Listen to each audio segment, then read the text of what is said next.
और आगे बढ़ते, देहरादून में नस्लीय टिप्पणी का विरोध करने पर त्रिपुरा के एक युवक एंजल चकमा की मौत के बाद मामला और ज्यादा गर्माता हुआ नजर आ रहा है। अब इस मर्डर केस में ये पूरा का पूरा मामला बदल चुका है। पुलिस ने इस केस में फरार मुख्य आरोपी यज्ञराज अवस्थी की तलाश और ज्यादा तेज कर दी है। मुख्य आरोपी पर पुलिस ने 25,000 रुपए का नाम भी घोषित किया है। आरोपी नेपाल का रहने वाला बताया जा रहा है और उसकी गिरफ्तारी के लिए पुलिस टीमें नेपाल और हरिद्वार भेजी गई हैं। इस घटना के बाद सोशल मीडिया पर जस्टिस फॉर चकमा नाम से मूवमेंट जो है एक शुरू हो चुकी है, जिसकी गूंज देहरादून से दिल्ली तक सुनाई दे रही है।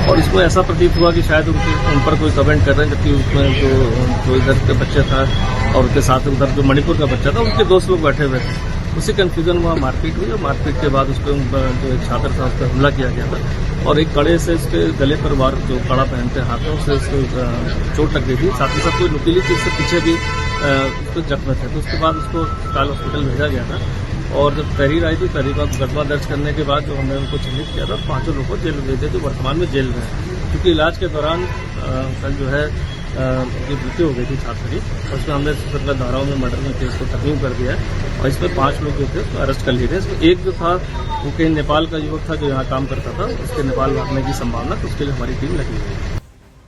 और देहरादून में ये घटना 9 दिसंबर की बताई जा रही है, जब सिलाईकुई क्षेत्र में एंजल चकमा और उसके भाई के साथ कुछ युवकों ने नशे की हालत में अभद्रता की और जाति सूचक शब्दों का इस्तेमाल किया। विरोध करने पर आरोपियों ने चाकू और कड़े से हमला कर दिया। इस हमले में एंजल चकमा के पेट और सिर पर गंभीर चोटें आई। उन्हें अस्पताल में भर्ती करवाया गया, जहां पर 26 दिसंबर को इलाज के दौरान एंजल चकमा की मौत हो गई। उधर इस हत्या को लेकर कांग्रेस की स्टूडेंट विंग NSUI ने नस्लीय भेदभाव के खिलाफ सख्त कार्रवाई की मांग की है। 14 तारीख को दिया है, 14 दिसंबर को हमने FIR दिया है। अभी तक बोला कि 4 लोग पकड़ गए, 4-5 लोग पकड़ गए। मेन कल्प्रिट जो चाकू से मारा वो उसको अभी तक नहीं मिला। सो हम लोग ये चाहते हैं कि पुलिस लोग क्या कर रहे हैं, प्रोसेसन लोग क्या कर रहे हैं। इतने टाइम हमने दिया है उसको, अगर एक दिन से उसको नहीं पकड़ेंगे तो हम लोग और भी बिगर प्रोटेस्ट में जाएंगे। सो हम लोग सोच रहे हैं कि आज हम लोग शाम को यहाँ पे सुद्धवाला से हम लोग यहाँ पे कैंडल मार्च करेंगे। सब कैसे नस्लीय टिप्पणी की जाती है, आपने भी क्या ये फेस किया? इतना तो वो नहीं किया, लेकिन कभी कभी होता है कॉलेज वगैरह में हुआ था, फर्स्ट ईयर वगैरह में। तो अभी तो वैसे मैं कॉलेज की भी मेरे क्लास की CR हूँ, तो तब से थोड़ा बंद हुआ, लेकिन ये चलता रहता है। मेरे फ्रेंड्स वगैरह भी होते हैं। तो लगता है कि इस तरह से बोला जा रहा है, इंडिया में ही हम रहते हैं और हमें इस तरीके से अगर सुनना पड़ रहा है तो ये एक बहुत गलत चीज है। हाँ, क्योंकि ये बहुत एक सीरियस मैटर है और हम भी एक पार्ट, मतलब इंडिया की पार्ट ही है। तो आज के ज़माने में अगर देखा जाए तो ऐसा नहीं होना चाहिए, क्योंकि काफ़ी टाइम हो गया। हम भी एक इंडिया की पार्टी है, हम सेम ब्लड है, सेम वो है, तो हम इक्वली चाहते हैं कि सबके साथ ट्रीट हो।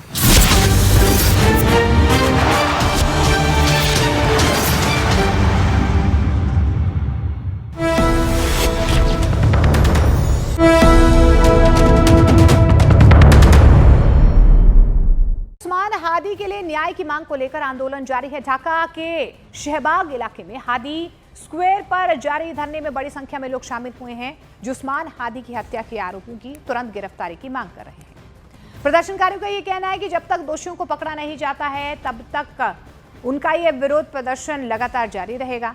हादी स्क्वायर, आपको बता दें कि नारेबाजी के साथ लोग यहां पर न्याय की भी मांग कर रहे हैं। धरने की वजह से इलाके में पुलिस बल की तैनाती कर दी गई है और हालात पर पुलिस नजर बनाए हुए है। प्रदर्शनकारी सरकार से जल्द सख्त कार्रवाई की मांग यहां पर कर रहे हैं।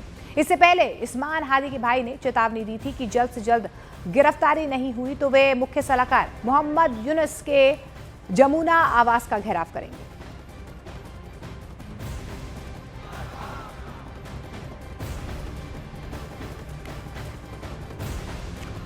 बांग्लादेश में अल्पसंख्यकों पर हो रहे हमलों के बीच ढाका में एक बड़ी राजनीतिक और सामाजिक मांग जो है वो सामने आई है। शाहबाग में आयोजित राउंड टेबल बैठक में बांग्लादेश हिंदू बौद्ध ईसाई यूनिटी काउंसिल ने 2026 चुनाव से पहले लोकतांत्रिक दलों से 10% नामांकन कोटा देने की मांग की है। संगठन ने संसद में अल्पसंख्यकों के लिए 60 आरक्षित सीटों की भी मांग रखी है। बैठक में धर्मनिरपेक्ष शासन, समान अधिकार, सुरक्षा, धर्म के दुरुपयोग पर रोक और चुनाव के दौरान पूर्ण सुरक्षा को लेकर 8 सूत्री एजेंडा यहां पर पेश किया गया। और बड़ी खबर इस वक्त आ रही है। कांग्रेस नेता दिग्विजय सिंह के संगठन मजबूत करने वाले बयान का शशि थरूर ने समर्थन किया है। शशि थरूर ने कहा, संगठन मजबूत होना चाहिए, इससे कोई तर्क नहीं है। आपको बता दें कि कल दिग्विजय सिंह ने आरएसएस और बीजेपी के संगठन की तारीफ की थी। उसके बाद अब शशि थरूर भी उनके समर्थन में यहां पर सामने आए और इससे कांग्रेस आलाकमान को एक तरीके से साफ संदेश देने का प्रयास इन दोनों ही दिग्गज नेताओं की ओर से किया जा रहा है कि अब वक्त आ गया है कि कांग्रेस को और ज्यादा हर स्तर पर मजबूती यहां पर मिले।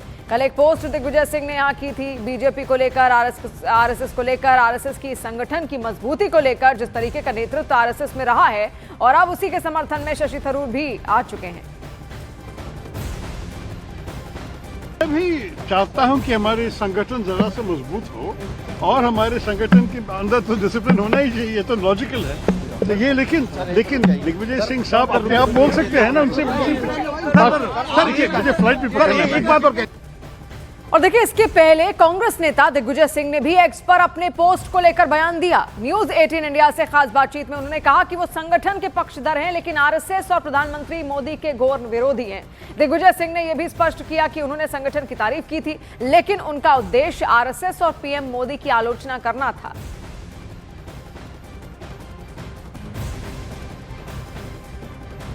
दिग्विजय सिंह कांग्रेस के अंदर उन नेताओं में है जिन्हें संगठन और सरकार दोनों का बहुत ही ज़्यादा अनुभव है। हमारे साथ बातचीत करने के लिए मौजूद है। मनरेगा पर कांग्रेस वर्किंग कमेटी की बैठक से पहले इनका 2 ट्वीट बहुत चर्चा में आया।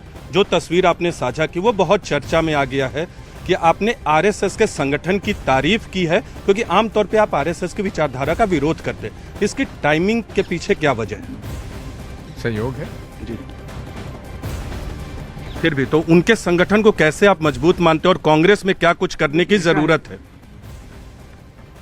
लगभग 100 साल हो गए आरएसएस को। वो उनका एक ही एजेंडा है, हिंदू राष्ट्र। उस पर मुझे इतना ही कहना है कि हिंदू जो है आइडेंटिटी है, कोई धर्म नहीं है। धर्म हमारा सनातन है जी। अगर उनको इंडिया नाम पसंद नहीं तो भारत क्यों नहीं कहते? भारत राष्ट्र है और ये संविधान में है, India that is Bharat. Hindu राष्ट्र क्यों कहते हैं?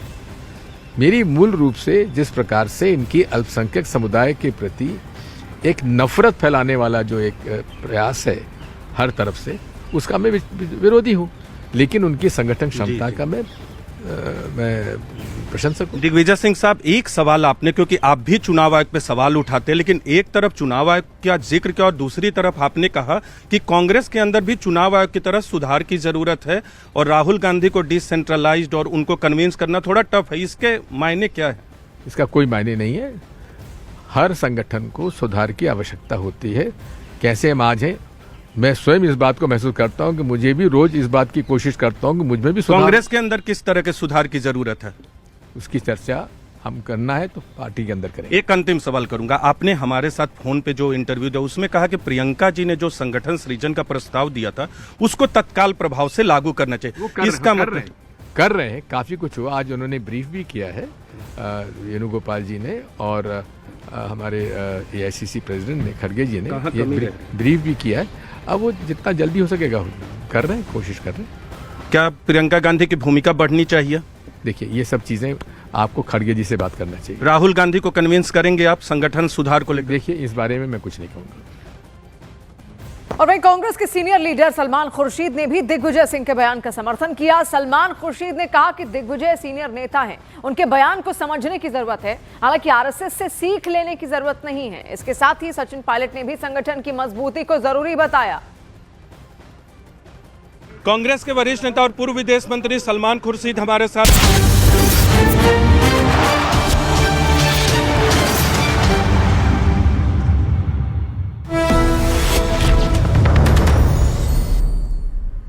और बिहार के भागलपुर में एक मकान में आग लगने से हड़कंप मच गया। आग की लपटों में मकान में रखा लाखों का सामान जलकर राख हो गया। हालांकि आग लगने की वजह साफ नहीं हो पाई है, लेकिन दमकल विभाग की गाड़ियां यहां पर पहुंची हुई हैं। आग पर काबू पाने की कोशिश की जा रही है, लेकिन बिहार भागलपुर की ये तस्वीरें देखिए, आग का तांडव आप देख पा रहे हैं कि किस तरीके से यहां पर एक मकान में भीषण आग लग गई। लेकिन आग किस वजह से लगी है अभी तक ये तस्वीर साफ नहीं हो पाई है, लेकिन आप देख पा रहे हैं सीधे तौर पर आग की लपटें किस तरीके से तेजी से आगे बढ़ती हुई नजर आ रही हैं। घर का एक हिस्सा जो है वो पूरी तरह से जलकर राख हो गया।